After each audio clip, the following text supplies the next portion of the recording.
I would like to ask about the connection between blood types, ancestral lines, DNA and karma. I assume there's some connection between them. But then when we start ascending, when we move through the dimensions, do we change blood types and DNA? Does the impact of what we've done here impact our blood type and DNA? Does our DNA evolve and change? Okay, so they're coming through in response. They say if you rearrange your understanding, the fundamentals of what you have said are not incorrect, but your arrangement of them are imprecise, and therefore it changes, it distorts the reality of them. DNA does indeed encode aspects of karma, but it is not the DNA that causes the karma. The causal effect is from karma encoded into DNA. In other words, you have the karma that you wish to enact, and the DNA is the biological imprinting of that karma. The DNA does not give rise to the karma. The DNA reflects particular paths of karma, particular vibrational set points, which you wish to encode into your embodiment in that particular lifetime. Because you, in the third dimension, are primarily in an unconscious state, the biological system encodes for you your experience, your vibrational set point. So you, as humans, have a term, junk DNA, that which is superfluous, that which serves no known purpose. This is inaccurate. It is not junk DNA. It is perhaps inactive DNA. It is DNA that is encoded with potential, so that should you come into consciousness, that DNA then activates. And it simply activates based on the karmic parameters, the vibrational parameters that you have set for yourself before taking an embodiment. It is not the extent of who you are. It is not the totality of who you are. It is simply the mechanical design of your biology to support a particular embodiment. There is very little of the self that is that can be reduced to that DNA. In fact, the DNA is an expansion and an extension of the Earth's consciousness. She manufactures for you a body of sufficient density that aligns with your vibrational set points. And then you occupy that body. And as with, for example, a motor vehicle, you might drive it with the most basic functions, learning simply to steer, to brake, to use the lights and the windscreen wipers. Or you might become more and more conscious of its functioning and therefore receive more and more from activating more and more of the features that it has the potential to enact. So until you begin to use the auto lock and the key controls for connecting to Bluetooth, etc., the fuel efficiency buttons, etc., these features are there, but they are dormant. As you activate them, as you bring your conscious attention to them, they are activated and then are able to fulfill the functions that they are encoded for. Are we clear thus far? Yes. So your DNA is simply a biological mechanism that calibrates you to a third density reality. It is the biological reflection of the consciousness you are directing into a particular embodiment. It is not the totality of you. You are reflecting an aspect of yourself into your body, and the body is designed, is created by the earth, is co-created by the earth to house the consciousness you wish to focus into experience. If you maintain a primarily unconscious enactment of your body, then you run on your default settings, those basic settings which you direct your consciousness towards. They are minimal settings.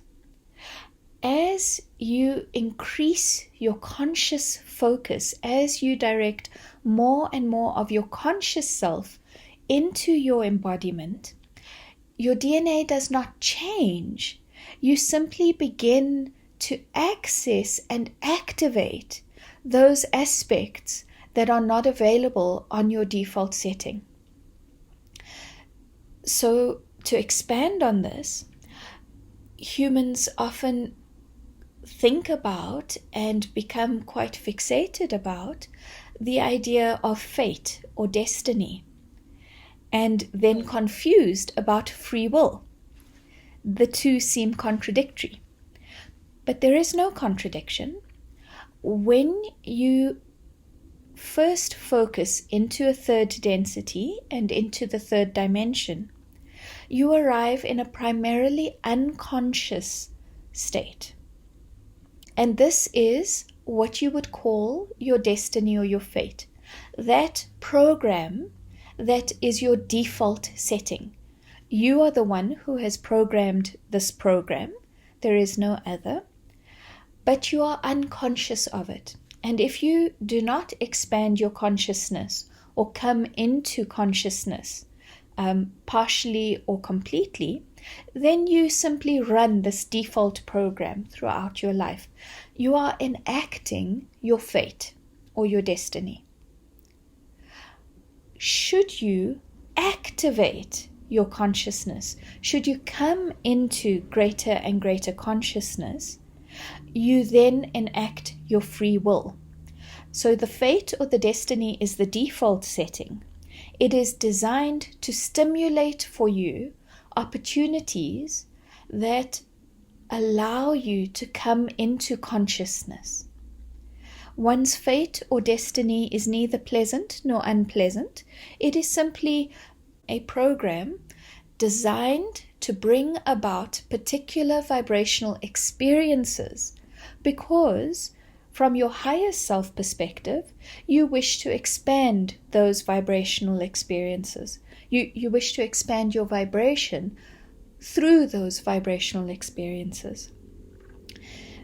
So you have your default setting, which runs when you are in an unconscious mode. And then you have your conscious setting, that setting where you direct your consciousness, your focus, your free will to create your reality.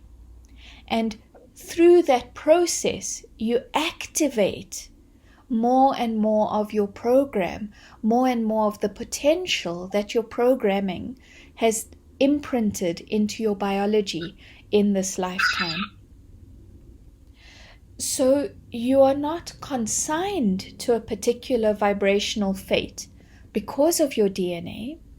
Rather, before your birth, from the perspective of your higher self, you decide which vibrational aspects you would like to ascend and expand.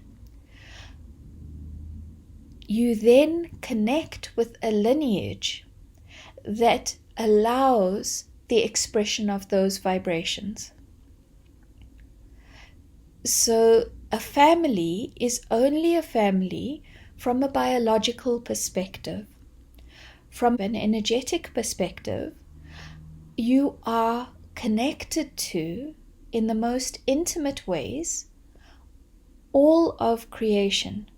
So there is no distinction between this family and that family, this race and that race, this galactic family and that galactic family, this species or that species, because at an energetic level, a vibrational level, you are intimately connected to all of creation. It is at a biological level where you are focusing and narrowing the range of vibrational experiences that you wish to enact within the third dimension, that you connect to families and lineages. In other words, those aspects of other higher selves who are working on similar vibrational expansions. You choose your family because you have a correspondence vibrationally. It might seem that you are interested in the opposite of each other, but those opposites will reflect the two ends of the same range of experience. And in encountering each other, you are supporting each other to resolve, ascend, and expand that vibrational pattern. So then how do so that explains soul groups. You're here to fix a specific pattern. Soul groups are not quite this. This is family lineages. And within a family lineage, within a biological line, you may well have soul contracts, soul group contracts, and contacts. There is often the serving and connection through that. But soul groups are something more subtle. They exist across all dimensions and beyond dimensions. Soul groups refer to your vibrational note, your vibrational frequency, as an emanation of source. So if all in creation is an emanation of source energy, like a vast symphony that source expresses into creation, then there will be those notes which are most closely related. They are just slight variations of each other. That is your soul group. Those souls, those emanations of source that are in a similar range of frequency of expression. And so you often find that you share much of your journey because you overlap vibrationally. You're not the same, but you are close vibrationally. And so you share a greater degree of resonance than you do with other souls, with other emanations of source. Of course, you are connected to every aspect of creation in the most intimate ways, but it is simply a description to indicate that you are in a closer vibrational range to each other. In practicality, in terms of dimensional journeying, you often travel with your soul groups because you are so closely in resonance. You are often exploring variations of the same themes, and you offer each other the comfort that comes from recognizing yourself in another. Your soul group makes it easy for you to understand that you might be intimately connected to all in creation, that there might indeed be no difference at the most fundamental level between you and all else. Not for their sake, but because you are most easily able to recognize yourself within them. Does this make sense? It does. We thank you for your questions. This is a space that Priya has not ventured into very much before, and we have enjoyed this expansion greatly. Well, thank you. I've enjoyed it.